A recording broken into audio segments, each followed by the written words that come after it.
بسم الله الرحمن الرحيم الحمد لله رب العالمين وبه نستعين والعاقبة للمتقين والصلاة والسلام على نبينا محمد وعلى آله وصحبه أجمعين أما بعد السلام عليكم ورحمة الله وبركاته. InsyaAllah kita sambung ayat 51. قال الله تعالى أعوذ بالله من الشيطان الرجيم ثم إنكم أيها الضالون المكذبون لآكلون من شجر من زقوم فمالئون منها البطون فشاربون عليه من الحميم فشاربون شرب الهيم هذا نزلهم يوم الدين Sadaqallahul Azim. Summa innakum, kemudian sesungguhnya kamu itu ayyuhad dhallunal mukadzibun, wahai orang-orang yang sesat lagi melakukan pendustaan. Maksudnya di sini yakni Allah Subhanahu wa taala membicarakan seperti mana ayat sebelum ini tentang orang-orang yang kufur kepada Allah Subhanahu wa ta'ala di kalangan golongan kiri, di mana mereka adalah orang-orang yang dibangkitkan oleh Allah Subhanahu wa ta'ala dalam keadaan dihina kerana tidak ada iman terhadap apa yang dibawa oleh baginda Rasulullah sallallahu alaihi wasallam.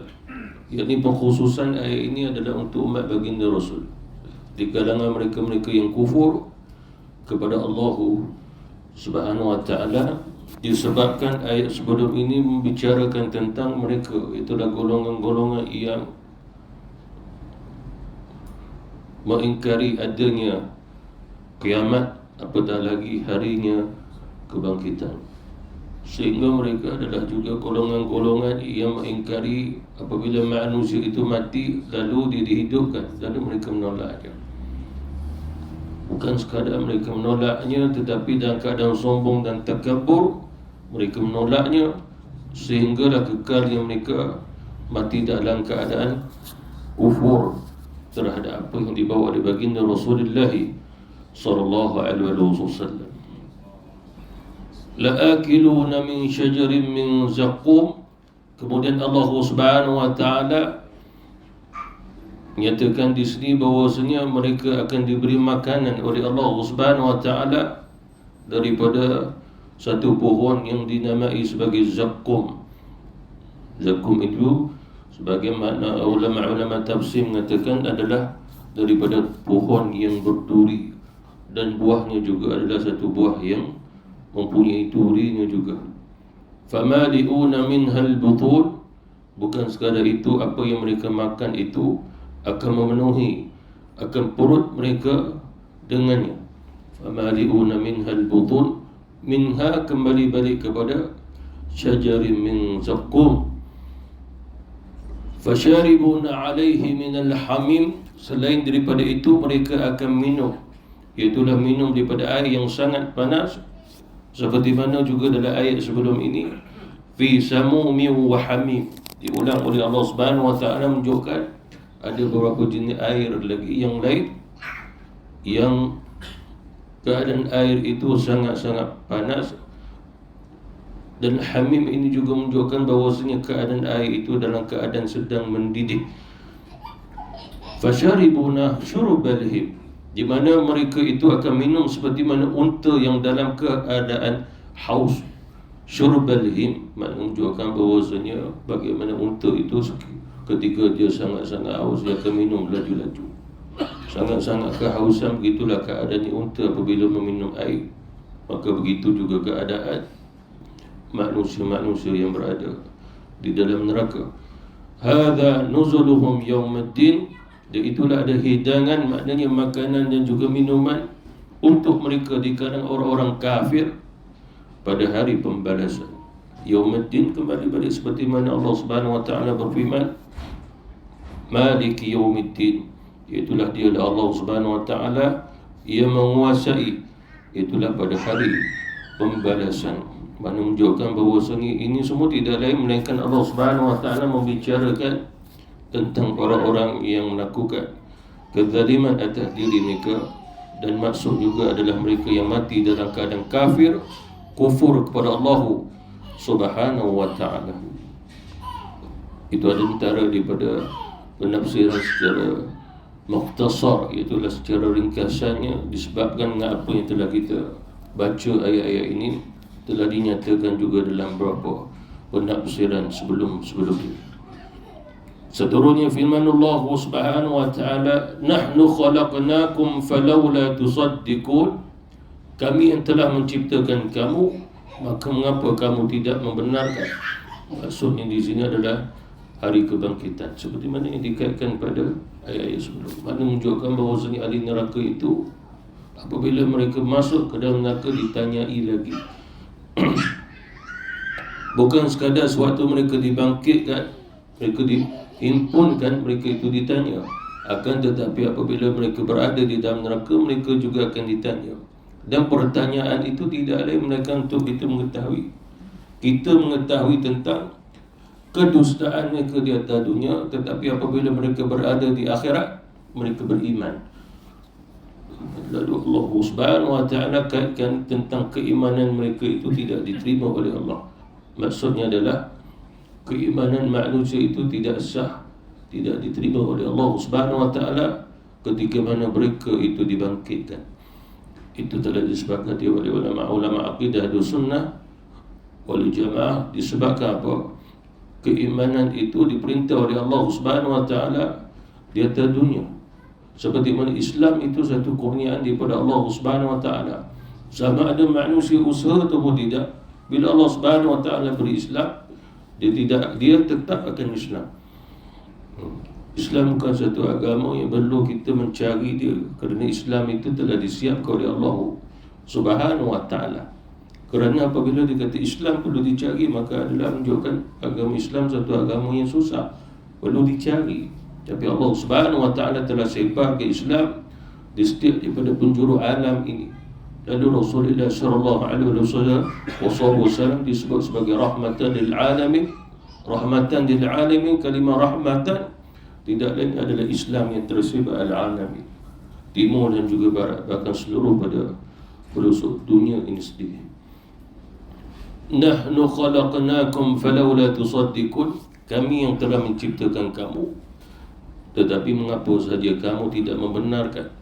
Maksudnya mengapa kamu tidak membenarkan bahawasanya manusia akan dibangkitkan? Seperti mana Allah Subhanahu wa taala berkuasa untuk menciptakan manusia, maka mudah bagi Allah Subhanahu wa taala untuk kembali menciptakan manusia yang telah dimatikan oleh Allah Subhanahu wa taala. Kerana Allah Subhanahu wa taala berfirman, wallahu ala kulli syai'in qadir, iaitu Allah Subhanahu wa taala Maha berkuasa atas segala sesuatu. Jadi menunjukkan apabila manusia mengingkari dan menolaknya, maka dia mengingkari, menolak kekuasaan Allah Subhanahu wa taala. Sebagian lagi kata ulama, nahnu khalaqnakum, kami yang telah menciptakan kamu, makna menunjukkan bahawasanya Allah Subhanahu wa taala juga telah kurniakan rezeki kepada kamu. Maknanya manusia bukan sekadar Allah Subhanahu wa taala cipta begitu, tapi Allah Subhanahu wa taala siapkan juga dengan rezeki dia. Seperti mana seorang yang beriman kepada Allah Subhanahu wa taala, wajib baginya untuk mengetahui keadaan ataupun perkara ini agar mereka tidak silap. Disebabkan manusia akhir zaman beranggapan bahawasanya seseorang itu dia akan mendapat, meraih sesuatu dengan usahanya. Tetapi di sudut aqidatul Islam, segala-gala di sudut rezeki itu telah ditentukan oleh Allah Subhanahu wa taala. Lalu kalau begitu mengapa perlu berusaha? Kerana usaha itu adalah al-ibadah, satu ibadah. Seperti mana kita melihat bahawasanya ada seseorang yang berusaha daripada miskin, berusaha jadi dia kaya. Ada di antara mereka itu memang telah kaya, dia berusaha dia jadi miskin pula. Ada di antara manusia yang tak pernah usaha, kaya juga dia, dilapangkan rezeki oleh Allah Subhanahu wa taala. Lalu oleh kerana itu di sudut akidah Islam bahawasanya tentangnya rezeki, dia bukan kaitan dengan usaha. Bila Allah Subhanahu Wa Taala perintah, kita usaha. Bila Nabi pun perintah, kita usaha. Kerana usaha itu satu ibadah, bukan usaha ni untuk dapat rezeki. Sebab rezeki telah ditentukan oleh Allah Subhanahu Wa Taala agar kita jangan bimbang seperti mana Allah Subhanahu Wa Taala yang cipta kita, lalu kita tidak perlu bimbang sebab dia yang cipta. Kerana manusia itu tidak akan mampu untuk menciptakan apa-apa pun. Tidak akan mampu, maknanya tidak mampunya manusia untuk menciptakan sesuatu yang disifati dengan zat ain. Zat ain ini adalah bahan asli dan sumber utama. Tidak mampu bagi manusia. Sekiranya di atas dunia ini besi telah dihilangkan oleh Allah Subhanahu Wa Taala atas kehendaknya, besi hilang semua, seperti mana air kering semua, maka kita akan melihat bahawasanya manusia akan kesusahan dalam kehidupan mereka. Hanya dua contoh, besi kerana manusia hari ini memerlukannya. Kemudian pula adalah air, manusia memerlukannya. Cukup bagi Allah dihilangkan kedua sumber ini, maka manusia akan hidup dalam keadaan kebimbangan, kesusahan. Jadi oleh kerana itulah kalimah khalaqnakum bukan sekadar Allah Subhanahu Wa Taala menciptakan kita, tapi dia juga menciptakan rezeki buat kita. Lalu oleh kerana itu tidak boleh sama sekali mengingkari, menolak bahawasanya Allah Subhanahu Wa Taala sebagai pencipta dan juga ia mengurniakan rezeki, kerana Allah Subhanahu Wa Taala juga sebagai pencipta rezeki. Falaula tusaddiqun, maka kerana apa pula kamu sehingga tidak mahu mempercayai terhadap apa yang Allah Subhanahu Wa Taala ciptakan, kurniakan kepada kamu. Seterusnya yang difirmankan oleh Allah Subhanahu Wa Taala, afara'aitum ma tumnun, maka terangkanlah kepadaku tentang nutfah yang kamu pancarkan. Nutfah itu adalah air benih itu, bagaimana dia keluar sehingga kamu tumpahkan ke dalam rahimnya ke isteri kamu, ataupun yang dikaitkan di sini adalah nutfah itu sendiri. A antum takhluqunahu am nahnul khaliqun, yakni apabila nutfah itu telah masuk ke dalam rahimnya si perempuan tadi ataupun isteri tadi, maka dia adalah Allah Subhanahu Wa Taala yang membentuknya. Maknanya atas penciptaan di sini adalah atas kehendak Allah Subhanahu Wa Taala, seperti mana yang disebutkan oleh baginda Rasulullah sallallahu alaihi wasallam. Ada malaikat yang berada di situ. Lalu dia akan bertanya, ya Allah, adakah mahu dijadikan anak? Lalu Allah Subhanahu Wa Taala kata, tidak, aku tidak takdirkan, maka tidak akan jadi anak. Lalu nutfah pun tertumpah lagi di situ. Lalu malaikat akan bertanya, ya Allah, adakah mahu jadi anak? Ya, aku takdirkan akan jadi anak di situ. Lalu akan jadi anak, sehingga malaikat itu akan menjaga nutfah itu sehingga berada sampailah roh dimasukkan, maka diganti malaikat yang lain. Dia akan jaga sehinggalah bayi itu keluar. Bila dia keluar, malaikat lain pula jaga. Sehingga begitulah kata Rasulullah sallallahu alaihi wasallam. Bahkan sebagian kata ulama, mula kita daripada nutfah itu sehinggalah kita dewasa, lebih kurang 9 orang malaikat jaga kita. Itu dalam sebuah hadis baginda Rasulullah sallallahu alaihi wasallam. Jadi Allah Subhanahu Wa Taala buat pertanyaan kepada kita, adakah kamu antum takhluqunahu am nahnul khaliqun? Jadi seperti mana anak itu sendiri, adakah kamu yang menciptakan anak ataupun kami yang menciptakannya? Makna menunjukkan bahawasanya jawapannya adalah Allah Subhanahu Wa Taala atas kehendak Allah Subhanahu Wa Taala, kerana kita mengakui kita tidak akan mampu untuk menciptakan apa-apa pun, kerana yang berkuasa yang menciptakannya adalah Allah Subhanahu Wa Taala. Bahkan sebagian lagi kata ulama-ulama kita, a antum takhluqunahu am nahnul khaliqun, yaknilah dikaitkan mengapa saja kamu tidak mengakui bahawasanya bukan sekadar aku yang menciptakan, tetapi aku juga yang kembali membangkitkan. Itu Sebab Allah Subhanahu Wa Taala dia menciptakan atas kehendak takdir yang telah berlaku atasnya. Seperti mana hadis Rasulullah sallallahu alaihi wasallam, takdir ini semua telah selesai di sisi Allah Subhanahu Wa Taala, telah ditetapkan dan tidak ada mana-mana takdir yang baru yang ditulis. Tetapi segala-galanya telah keringnya tinta, kata Rasulullah. Maknanya penulisan di Lauhul Mahfuz itu telah kering, telah selesai, tidak ada takdir-takdir yang baru. Maknanya dia telah selesai. Seperti mana hadis sahih riwayat Imam Ahmad, sahabat Rasulullah di kalanya belajar juga tentang qada dan qadar, takdir. Cuma Nabi kata jangan diperhalusi. Dalam satu hadis Rasulullah sallallahu alaihi wasallam, ada para sahabat Rasulullah, mereka ni bermuzakarah tentang takdir. Takdir ni qadar lah. Mereka sehingga memperhalusi atas ilmu mereka. Lalu Rasulullah sallallahu alaihi wasallam mengatakan, jangan, aku tidak diutus oleh Allah Subhanahu Wa Taala untuk memperhalusi takdir. Kerana apa? Sebab takdir Allah Subhanahu Wa Taala, sebahagian takdir itu yang sebahagian besar takdir atas rahsia Allah Subhanahu Wa Taala. Kerana apabila kita masuk campur, seolah-olah kita yang menentukan takdir itu. Padahal di sisi Allah Subhanahu Wa Taala itu lain. Seperti mana Allah Subhanahu Wa Taala turunkan Al-Quran, mungkin bagi kamu itu kamu membencinya, tapi di sisi Allah Subhanahu Wa Taala Allah suka. Mungkin di antara kamu itu kamu suka, tapi di sisi Allah Subhanahu Wa Taala membencinya.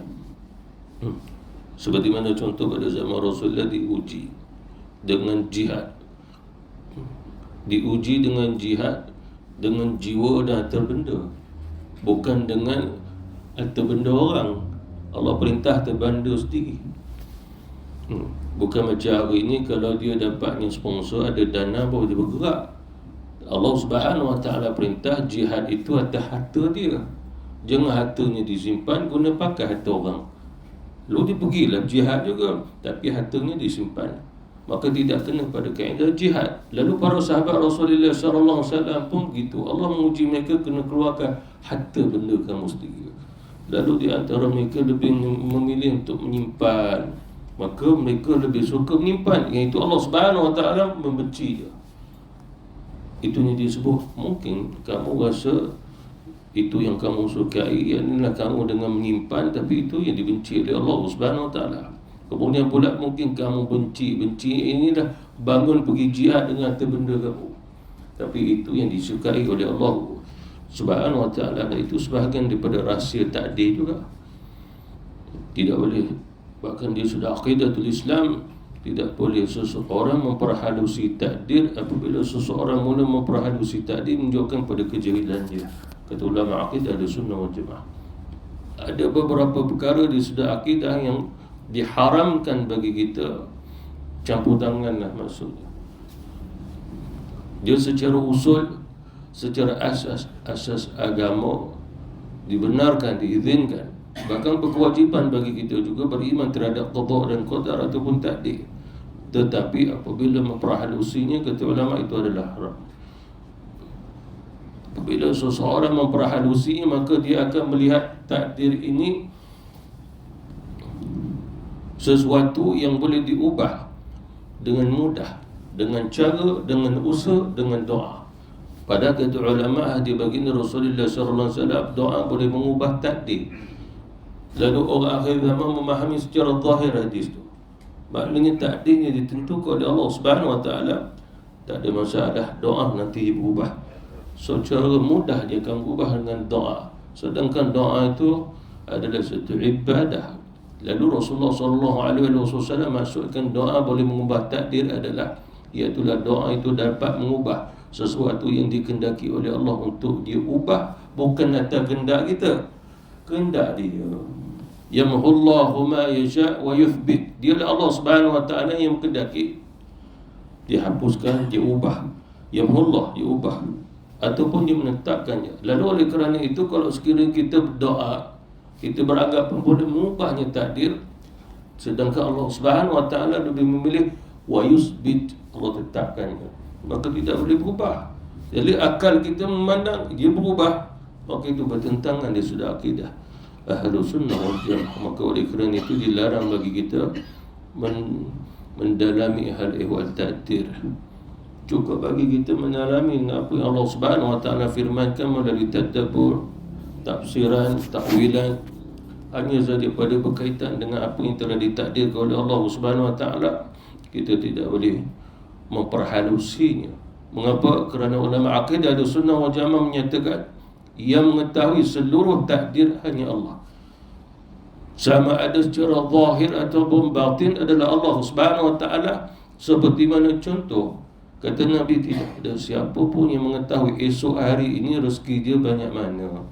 Itu tadi Nabi kata tidak ada siapa mengetahui, seperti mana ayat Quran tidak akan siapa tahu esok ni hujan turun ke tidak dalam rahim seorang ibu, anak lelaki ke anak perempuan. Maknanya menunjukkan pada hakikat manusia boleh buat sesuatu dengan kajian, tapi hakikatnya tidak akan berlaku dengan kajian. Disebabkan apa? Sebab atas ilmu Allah mendahului atas kajian. Mana boleh kajian nombor satu, ilmu Allah Subhanahu wa taala nombor dua. Mana boleh juga mendahulukan sains teknologi nombor satu, kaji. Firman Allah Subhanahu wa taala dalil Quran jatuh nombor dua. Itu kesalahan juga di sudut akidah Ahlussunnah wal Jamaah. Oleh kerana itulah apabila seseorang itu masuk Islam dengan kajian, kita tidak boleh mengatakan dia masuk Islam kerana kajian. Mustahil kajian mengislamkannya. Yang mengislamkannya Allah Ta'ala dengan hidayatul Islam. Mana pula kajian boleh mengislamkannya? Seperti mana seorang Nabi, seorang Rasul menyampaikan dakwah, dia tidak boleh nak menyampaikan sehingga orang itu boleh masuk Islam dengan cara memberi hidayah. Seperti mana Abu Talib itu sendiri, Nabi kata syahadah la ilaha illallah, dia menolaknya turun ayat Quran, ya Muhammad, kau tidak akan dapat memberi petunjuk walaupun pada orang yang kau cintai. Makna memberi hidayatul Islam, iman adalah Allah Subhanahu wa taala, bukan atas bacaannya. Walaupun dikatakan saya masuk Islam kerana mengkaji ini, hakikatnya Allah Subhanahu wa taala terlebih dahulu bagi dia Islam. Nak kaji ke tak kaji ke, dia akan Islam tu. Itu pasal ada orang yang masuk Islam bukan kerana kajian. Jadi oleh kerana itulah kaedah di sudah akidah Islam, tentu dia juga dia datang hidayah daripada Allah Subhanahu wa taala, bukan hasil kajian sains dan teknologi. Kerana apa? Kerana hidayah itu tidak terlibat melalui sains dan teknologi. Dia tidak terlibat.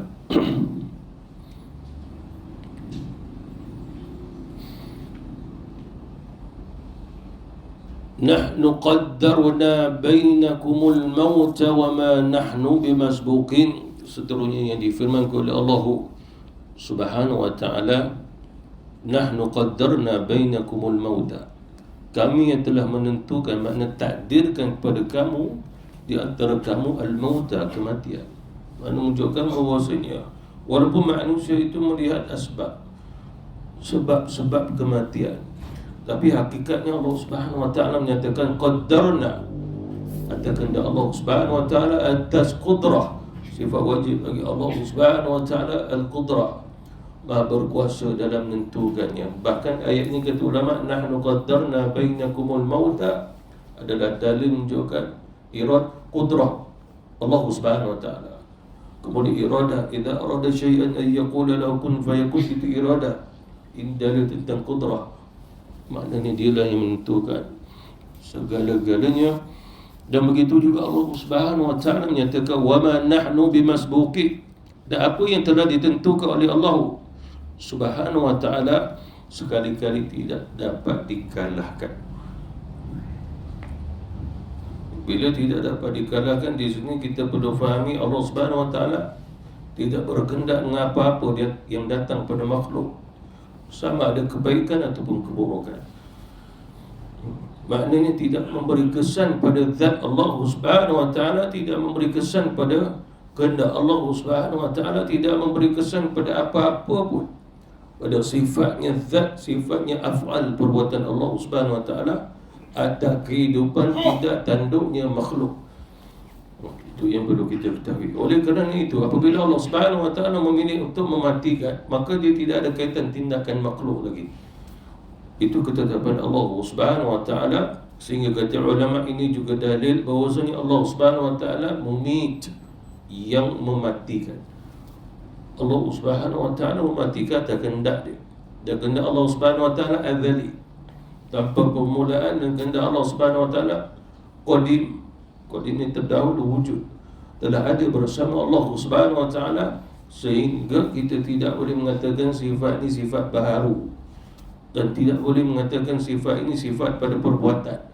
Perbuatan ini terkait dengan makhluk, sebab sifatnya kehendak Allah dikaitkan dengan sifat zat dan sifat pada qadimiyah, sifat qadim Allah Subhanahu wa ta'ala. Sifat macam ni lah kita tak boleh nak masuk campur, tak boleh.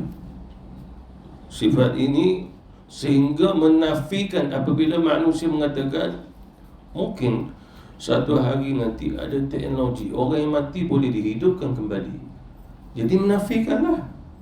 Sebab Allah Subhanahu wa ta'ala menyatakan nahnu qaddarna bainakumul mauta, mana Allah Subhanahu wa ta'ala telah tentukan semua makhluk atas alam ini adanya kematian. Lalu datanglah muncullah golongan-golongan yang juhala ni sangat jahil berkaitan dengan teknologi. Lalu mereka mengatakan tidak mustahil, mungkin pemikiran ini pemikiran datang pada orang Islam. Tentang kematian bagi saya tidak mustahil, satu hari nanti mungkin ada satu teknologi orang mati boleh dihidupkan balik. Adalah teknologinya.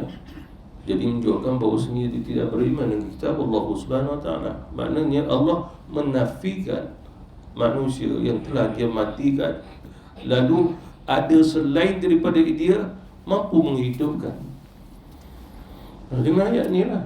Sebab itu kudrah, sifat pada zat Allah Subhanahu wa ta'ala, kalau sekiranya benar dia berlaku, maka menunjukkan kudrah Allah Subhanahu wa ta'ala tu lemah. Mustahil kudrah Allah Subhanahu wa ta'ala disifati dengan sifat lemah. Jadi menafikan.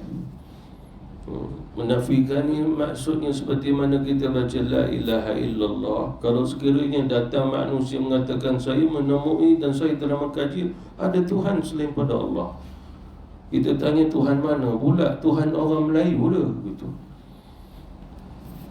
Lalu kita menafikanlah. Kita katakan cakap, kita tak akan bertanya lagi, disebabkan mustahil ada Tuhan lain selain pada Allah. Walaupun manusia mengkaji apapun, dia tetapnya ciptaan Allah Subhanahu wa ta'ala. Wa ma nahnu bimasbuqin, dan ini adalah sifat mustahil atas kudrah tadi. Maknanya mustahil kekuasaan Allah Subhanahu wa ta'ala, kehebatan Allah Subhanahu wa ta'ala boleh dilemahkan.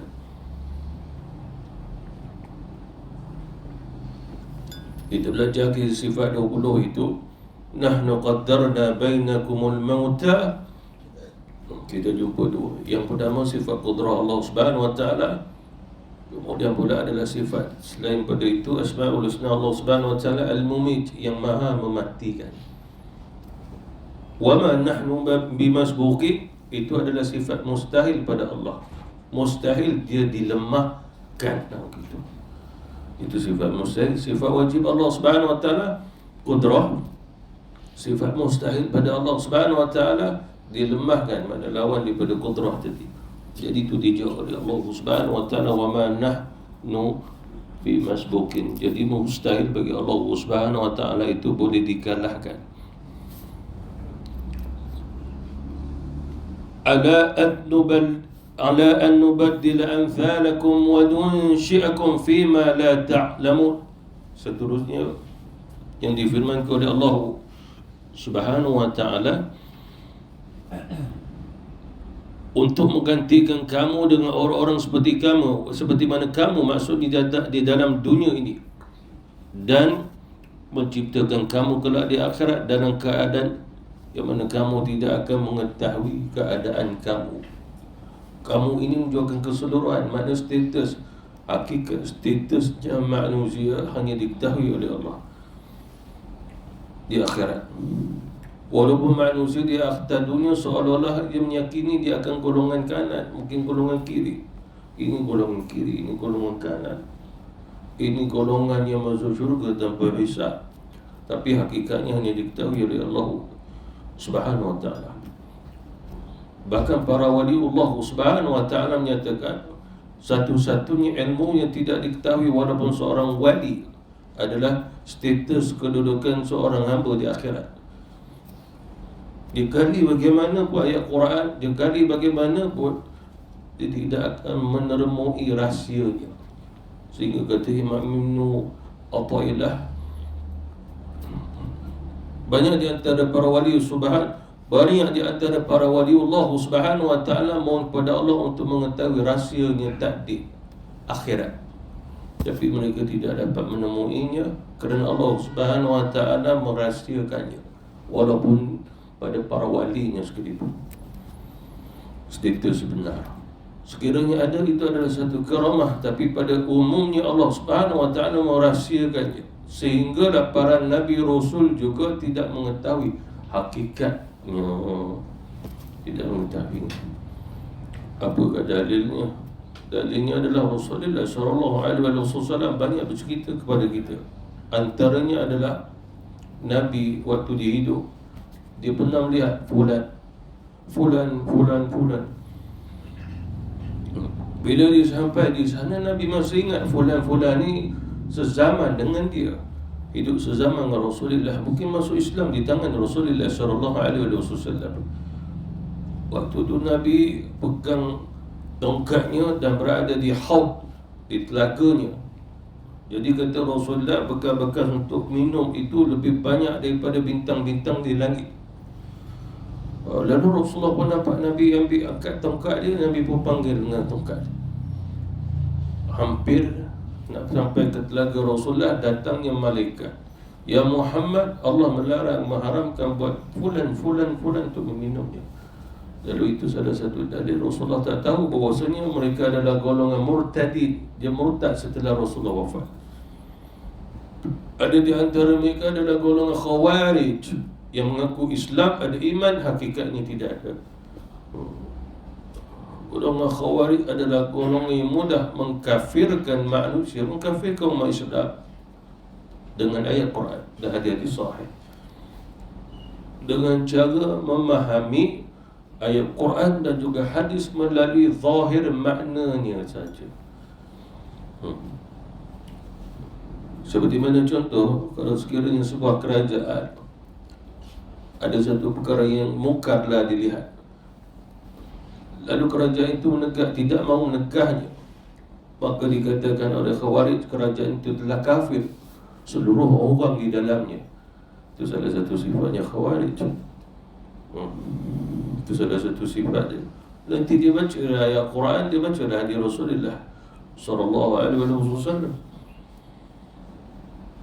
Lalu Rasulullah sallallahu alaihi wasallam pun tidak tahu bahawasanya fulan ada di antara mereka itu khawarij.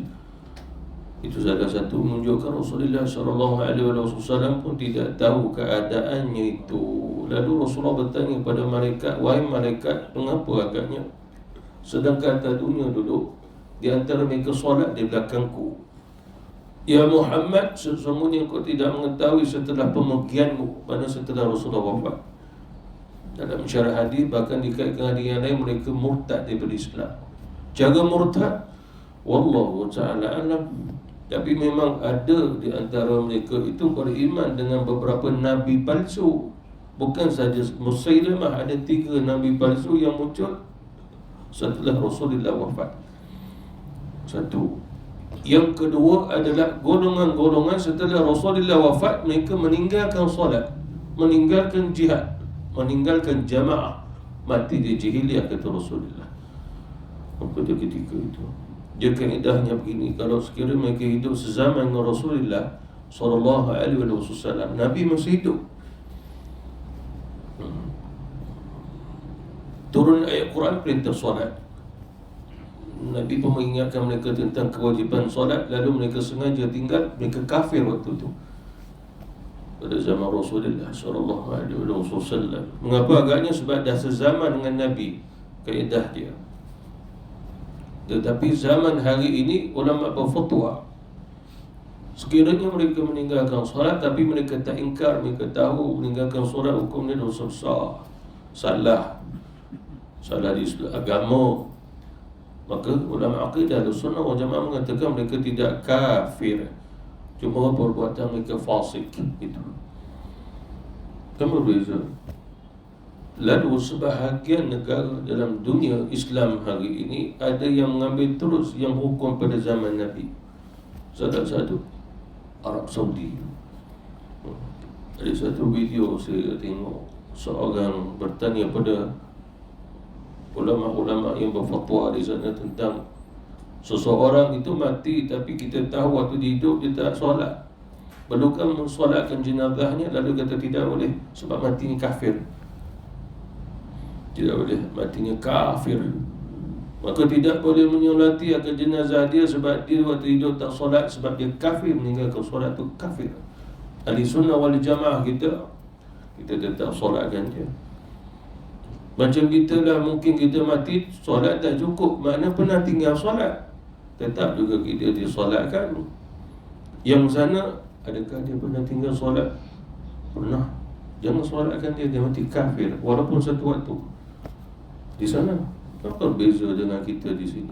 Kerana apa? Apabila kita melihat akidah mereka bukan sama dengan akidah kita, dan cara mereka istinbat hukum, cara mereka nak mengambil dari hukum tak sama macam kita. Tak sama. Macam saya belajar dulu, kita jumpa lah syekh-syekh dalam pengajian tu akan ditanya soalan sangat-sangat lain daripada yang kita belajar dengan ulama kita lah. Ada satu soalan tu saya ingat, orang tanya, boleh ke kita baca Quran dengan maqamat? Maqamat ni maksudnya teranum, Hijaz, Bayati tu semua lah. Lalu dia kata tidak boleh, hukumnya adalah haram. Disebabkan Imam Al-Jazari kata anaknya bahawasanya ayah aku berfatwa tidak boleh baca Quran dengan satu irama atau beberapa irama. Maka dia keluarkan. Cuma kita yang belajar, saya pun belajarnya tentang qiraat Imam Al-Jazari. Imam Al-Jazari dengan kita ratusan tahun, waktu itu tidak ada maqamat, tidak ada ilmu tarannum. Ilmu tarannum ni ilmu akhir zaman, muncul tak sampai 100 tahun ni. Imam Jazari dengan kita ratus-ratus tahun. Lalu ulama kita mesti berijtihad dan fatwa hari ni. Lalu ulama mengatakan baca Quran dengan maqamat hukumnya harus.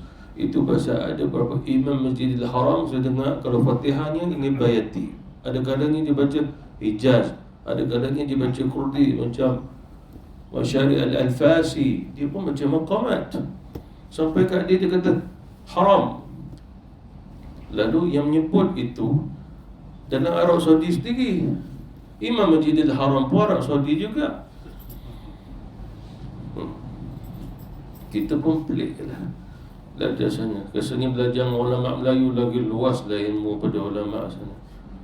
Satu lagi soalan dia tanya, satu hadis Rasulullah sallallahu alaihi wasallam itulah bacalah Yasin pada mautaku, orang yang dikatakan nak mati. Lalu dia jawab, hadis itu diamalkan, itu sahih. Cuma yang kita pegang, ulama-ulama menyatakan bahawasanya baca Yasin itu sebelum dia mati. Kerana apabila dia mati, baca Quran tak memberi manfaat. Lalu yang kita belajar bahawasanya baca mautakum, ulama-ulama hadis mensyarahkan baca sebelum dan baca dah selepas. Ulama ahli sunnah wal jamaah mengatakan sesungguhnya membaca Quran pada orang yang telah mati itu disyariatkan, bahkan itu difatwakan oleh Imam An-Nawawi. Cuma yang saya pelik, kat sana pun baca kitab Imam An-Nawawi. Fatwa Imam Ibn Hajar Asqalani dalamnya Fathul Bari, mereka pun mengajar juga Fathul Bari. Imam An-Nawawi, Imam Ibn Hajar Asqalani, dua-dua mazhab Syafi'i. Tapi mereka itu baca kitabnya, kitab syarahnya, tapi mereka nolaknya. Kan pelik tu. Tolak. Pelik sungguh. Tu pasal guru kita kalau nak pergi belajar sana, ambil bahasa sudah. Jangan ambil fatwa, jangan ambil akidah. Ambil bahasa, belajar agama, belajar bahasa Arab sudah. Sebab kalau kita ikut sana, memang kita buka akidah di sunnah wal jamaah sebenarnya dah. Memang lari. Sangat-sangat jauh dah lari dia. Jadi kita berhenti pada ayat tadi. Nanti kita sambung balik ayat ke-61. Wallahu ta'ala a'lam billahi taufiq wal hidayah. Wassalamualaikum warahmatullahi wabarakatuh. Subhanakallahumma wa bihamdika asyhadu an la ilaha illa anta